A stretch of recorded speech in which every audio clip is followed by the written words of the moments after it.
we got word that our boy John Cena is back for a nice little run on SmackDown. Since Hollywood has shuttered its doors, Cena is back for at least 7 consecutive SmackDowns, and I'm guessing that number is going to turn into more if Hollywood doesn't get its shit together and get my House of Dragons back onto HBO Max. I need my House of Dragons. I can't do this thing with these year-long breaks between shows. Get my House of Dragons back on the fucking television. But what if, hypothetical, what if all of a sudden, because this is what's happening, none of these actors have work. What if all of a sudden, all of these actors just start showing up in WWE or AEW or wrestling in general? What if we start getting guys like Jason Momoa and Vin Diesel showing up in pro wrestling in cinematic matches? That would be fun. I honestly think that could be fun. What if a company just decided, because wrestling is somehow okay to film, what if somebody decided to take all of these Hollywood actors and start like a Hollywood wrestling style fight club? That shit would be funny. That shit would get over. Jason Momoa, Vin Diesel, you start Tom Cruise, Brad Pitt, get all these guys and do these cinematic matches and just run it until Hollywood's back. To me, that works. It might be fun. But back to reality. So Cena, he's back for a nice little run. We're getting Cena 7 weeks at least. And the rumor is, and I don't even know if this is a rumor, I think I saw this posted on the WWE India Twitter account, so I think that makes it official. But the announcement is that John Cena and Seth Rollins will team up to take on Imperium at the Superstar Showdown in India. All right, cool. That's interesting. It's a little out of left field. Fuck the draft, right? Fuck the brand split. That's a bunch of Raw superstars. But, we made it 6 months half-ass pretending that there was a brand split. So I guess that's not bad. And I'm not mad at this booking, because if you look at it, this is a 7-week story that possibly leads to John Cena ending up in a match against Gunther, which I think is ultimately the right match to make. Who's better suited to take the IC title off of Gunther than John Cena? It just absolutely makes sense, right? You take that, you have John Cena win the IC off of Gunther, then you roll Cena immediately into a program with Chad Gable. You have Gable inevitably take the IC title off of Cena, essentially protecting everybody involved, right? Because Gunther loses to Cena, which doesn't hurt anybody. Losing to John Cena doesn't hurt anybody. Gable gets the IC title. He gets a big win on his resume against someone like John Cena. Cena becomes a Grand Slam champion, and then you tie it up with a nice bow by bringing it all back around and let Gunther just smash John Cena, taking him off of television when Cena's ready to leave. And that works for everybody. That booking actually is a booking that works for all 3 guys and puts all 3 guys in a favorable position.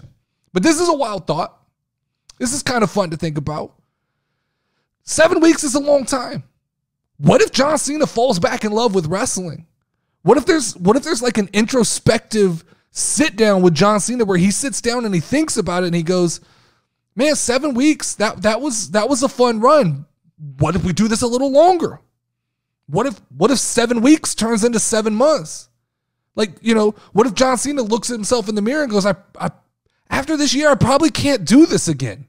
I'm getting up there in age. How long can I really come back and put in a solid wrestling run? The crowd still loves me. Hollywood's not going anywhere. I've proven what I can do in Hollywood. Maybe I go one last run all the way through WrestleMania. I can see that happening. I don't know I don't even know what the situation is in Hollywood to know what the expectation of that ending even is. But I mean, this is the same story that could hold true for somebody like Dwayne, right? For The Rock. I don't know what the status of Hollywood is, but I do know that if I'm WWE and I have any intention of doing The Rock versus Roman Reigns, this is the time to strike. All of the stars have lined up for you. I would be making that phone call right now. While The Rock can't book any more movies, I would get him locked into some kind of contract, some kind of story where he starts to feel that electricity of the crowd. He starts to kind of amp up. He has time to get back in shape, and you can do a run through WrestleMania with The Rock. This is your opportunity. That's when you strike. But here's a question. Here's a hypothetical question. What is the biggest match that you could make in 2024? Kenny Omega versus CM Punk? The Rock versus Roman Reigns? Roman Reigns versus CM Punk?